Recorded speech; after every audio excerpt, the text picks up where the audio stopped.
Welcome back to episode of call talk. हमारे एक है और वो लाहौर में होते हैं और वो कह रहे हैं कि सर लाहौर में मेरे आसपास काफ़ी सारी नई सोसाइटीज़ बन रही हैं एंड वहाँ पर काफ़ी ज़्यादा ट्रेंड भी है कि वहाँ पर छोटी मोटी भी सोसाइटी बन जाए तो वो अच्छी तरह बहुत तेज़ी से आबाद हो जाती है। वहाँ पे रिक्वायरमेंट ही बहुत ज़्यादा है। अब उस सिचुएशन में वो कह रहे हैं कि सर मुझे थोड़ा सा ये बताएं कि आसपास यहाँ पे न्यूज़ आ रही है कि कुछ सोसाइटीज़ यहाँ पे डिफ़ॉल्ट कर गई हैं, कुछ आगे पीछे हो गई हैं, लोग भाग गए हैं। तो मैं पहले कौन सी चीज़ें चेक करूँ तो मुझे पता हो कि यार आने वाले टाइम में ये सोसाइटी सही रहेगी, तो मैं पहले चेक कर लूँ उस चीज़ को। आइए इस पर बात करते हैं।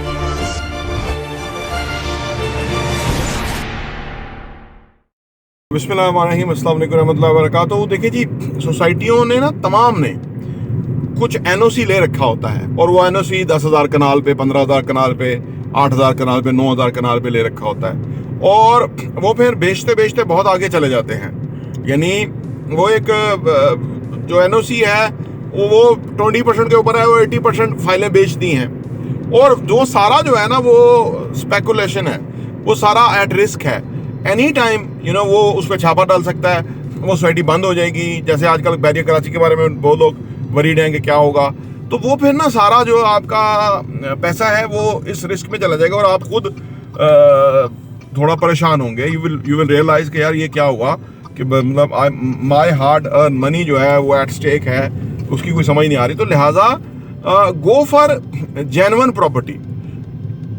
प्रॉपर्टी के जो दैट एग्जिस्ट करती हो, उसका यानी जो उन्होंने डेवलप कर दिया है, वो उन्होंने डिलीवर कर दिया है, उसमें जाए। ये बड़ी बारीक बात है और ये बंदों को समझ नहीं आती। हमारी जो लाइफ बेहतर है ना, ये आसान है ना, वो इसी वजह से कि हम ऐसा कोई काम नहीं करते। हालांकि उसमें पैसा ज्यादा है, लेकिन पैसा से ज्यादा पीस ऑफ माइंड है, हम ये समझते हैं। आपकी इनर सेटिस्फैक्शन है, that is more valuable then money. So that कि आप अपने क्लियर काम करें, साफ, जिसमें चांस ही ना हो, किसी के हाथ में गेम ही नहीं होनी चाहिए। रेडी प्लॉट है, वो आपने किसी को दे दिया या आपने यूनिट दे दिया, उसमें बिल्डिंग बना रहे हैं, वो हमारे कंट्रोल में है, हमें पता है हमने इतने टाइम में इतनी बना लेनी है। लोगों ने जितना इन्वेस्ट किया हुआ है उसमें इतना उनको प्रॉफिट मिल जाना है, वो भी खुश हैं, हम भी खुश हैं, ऑल विन विन। तो जो हाउसिंग सोसाइटियाँ हैं उसके अंदर अगर आप नई सोसाइटी में कोई चीज़ लेते हैं तो वो चीज़ लें जो बाकब्जा हो, ताकि you can ask this is my property, चाहे वो 3 मरले का प्लॉट हो, 5 मरले का प्लॉट हो, कुछ भी हो। लेकिन जो ये फाइलों में है, ये जो फाइलें आपको दे देंगे और आप ये इस पे ना जाइए। इस पे बहुत सारे लोग ऑलरेडी बड़े बुरी तरह फंसे हुए हैं। देयर इन्वेस्टमेंट वाइप आउट हो गई हैं, उनके पास 50% जो जितना पैसा लगाया था वो 50% भी नहीं रह गया, तो वो कहीं भी नहीं खड़े हुए। किसी को कह नहीं सकते कल को वो दुबई चले जाएं और आगे पीछे चले जाएं और वो सोसाइटियाँ वहाँ पड़ी, गार्ड खड़े रहेंगे, वो आप क्या करेंगे ऐसे को। तो लोग कहते हैं कि हम इसमें इसे जाते हैं क्योंकि यहाँ पर हमें आराम से किस्तें देनी पड़ती हैं और उसमें हमारी कोई चीज़ बन जाएगी। आने वाले टाइम में 10-15 हज़ार की किस्त है, उससे हमारा प्लॉट बन रहा है जो कि आने वाले टाइम में महंगा हो जाएगा। देखिए कुछ लोग ना, मैंने देखा माजी में ना, वो कुछ लोग किसी के पास पैसे हो ना 2 लाख रुपए, कहते यार ये मेरे 2 लाख रुपए रख देना, उन्हें पूछे यार अपने पास रखो, कहते यार हमसे लग जाएंगे।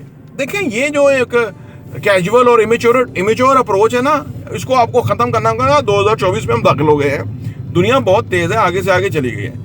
लिहाजा आप ये समझें कि हमारे पास पैसे नहीं है और छोटी किस्तें देते रहेंगे तो अपने आप को धोखा देते रहेंगे। आप ऐसा ना करें। आप अपने पैसे को किसी ऐसी जगह इन्वेस्ट कर दें कि जहां आपका पैसा डिवैल्यू ना हो और जो डिवैल्यूएशन प्रोसेस है उससे थोड़ा बेहतर ही आपको प्रॉफिट मिलता रहे। तो बाकी पैसे तैयार करें, बाकी पैसे के लिए कोशिश करें, अपनी इनकम के जराए बढ़ाएं, ठीक है। तो आपको फिर अच्छी जगह पे मुनासिब इन्वेस्टमेंट के साथ और एक अच्छी चीज़ मिल जाएगी। तो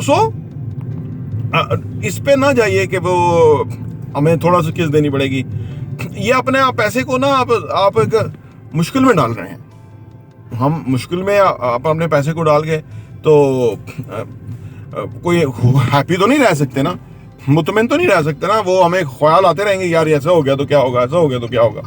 ऐसे बेशुमार लोग हैं, वो इसलिए कि उनका ना अपना ज़हन नहीं काम करता। मैं तो यही कहता हूँ, उनका अपना ज़हन नहीं काम करता पैसे के बारे में, क्योंकि वो जहां से भी उन्होंने पैसा कमाया, कोई कारोबार है, कुछ है, वो पैसा उसमें रहे तो ज्यादा बेहतर है। आपका पैसा, प्रॉफिटेबिलिटी बढ़ेगी, आपका जो दुकान है उसके अंदर सामान होगा, रास होगी, आपका कोई कारोबार है उसमें आपको पता है कि इधर मुझे पैसा मेरा लॉस नहीं होगा। आप जुए में ना डालें कि भाई हो सकता है ये प्लॉट निकल आया तो लोग ये कहते हैं निकल आया तो ये करोड़ रुपए का प्लॉट होगा और अभी मैं 20 लाख रुपए दे रहा हूँ। यार ये जुआ ही है ना। तो जुआ मेंटेलिटी कभी नहीं जीती। जुआ मेंटेलिटी जो है ना, वो कहते हैं जुए में अगर आप हार जाए ना, वो सबसे बेहतर बात है। जिंदगी भर जीत गए आप, क्योंकि एक दफा हार गए आपका दिल उठ जाएगा जुए से। लेकिन अगर आप एक दफा जुए में जीत गए, सारी जिंदगी जुए पे लगाते रहेंगे, सब कुछ लगाते रहेंगे, क्योंकि आपको पता था यार एक दफा इतना पैसा आ गया था, अभी भी पलट आएगा, अभी भी आएगा। तो लोग कंगाल हो जाते हैं। तो so this is all about your approaches and your mind set and your philosophy about the business, कि आप क्या सोचते हैं, समझते हैं, और एंड योर एनवायरनमेंट, किन लोगों में आप रहते हैं, एसोसिएशन, जो है ना, इससे आपकी जो फाइनेंशियल लाइफ है उसके ऊपर इम्पैक्ट आने वाला है। अगर आप ऐसे लोगों के साथ बैठते हैं जो फाइल बेच रहे हैं या फाइल के ही गुण गा रहे हैं और आपको पता नहीं उन्होंने क्या बना के पेश कर दिया, तो आपका पैसा ज़ाया होगा। प्रॉपर्टी देखने का बहुत बहुत शुक्रिया।